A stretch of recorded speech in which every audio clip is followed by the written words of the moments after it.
Hyderabad grow అవుతా ఏమనుకుంటాం, అరే ఐటీ ఆఫీస్ వచ్చినాయి కాబట్టి గ్రో అయింది అనుకుంటాం. అది partially true. Every government, not only CBN గారు, వైఎస్ఆర్ గారు, కేసీఆర్ గారు, they spend a lot of money on infrastructure.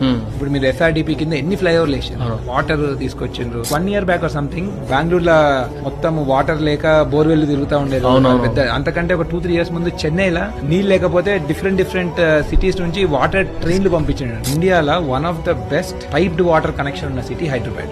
మన water supply by the HMW metro water board is 2610 million liters per day. Hyderabad లో ఎంతమంది జనాభా ఉన్నారు? 1,30,00,000 మంది. బెంగళూరులో ఎంతమంది జనాభా ఉన్నారు? 1,30,00,000 మంది. హైదరాబాద్ లో ఈ 1,30,00,000 మందికి మనం 2,600 million లీటర్లు పంపిస్తున్నాం పర్ డే. బెంగళూరులో ఎంత? జస్ట్ 1,400. హైదరాబాద్ లో గవర్నమెంట్ మనకి వాటర్ సరఫరా చేసేది బెంగళూరు కంటే దగ్గర 50% ఎక్కువ ఉన్నాము. ఇప్పుడు ఓవరాల్ అనేది మనము ఇంత పెద్ద రోడ్డు మనకేం అవసరము, 8 lane రోడ్డు అనవసరంగా ల్యాండ్ కొట్టుకున్నాం, ఇంత ఖర్చు పెట్టేస్తున్నాను. ఈ రోజు చూడండి ఎన్ని వెహికల్స్ వెళ్తున్నాయి. అసలు ఏది ఈ రోజు నుంచి ఆలోచించద్దు. ఏదైనా ఒక 10 years తర్వాత అవసరం పడుతుంది. Powerful people make places powerful.